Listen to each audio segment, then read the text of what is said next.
The warning drive system fault in modern Audi vehicles may mean a ton of things. This is just like a check engine light, a very generic warning that tells you that something is wrong with the engine-related systems. So before you spend any money or on any possible repairs or inspections, just find someone who has a VCDS scan tool or any good high-end scanner compatible with VAG cars.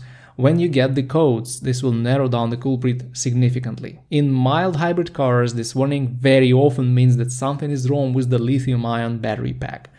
This may be a faulty section of the battery, but more often it's a faulty temperature sensor. Also, in non-hybrid cars, you will often see this message when there are problems with engine cooling, like a faulty water pump, a broken coolant temperature sensor, a low coolant, etc.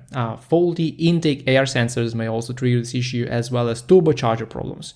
There are literally hundreds of possible culprits. In a lot of cases, this drive system fault message is just a temporary glitch, and it may eventually reset itself after several hours of driving. But given that this message may indicate quite serious problems, I wouldn't hope that it will disappear on its own and would have the vehicle diagnosed. Also, the yellow warning light still allows you to drive the vehicle, but in this case it may be beneficial to avoid driving and scan the car first. Maybe call roadside assistance or find a friend with a VCDS scanner who can come to the place where your car is located.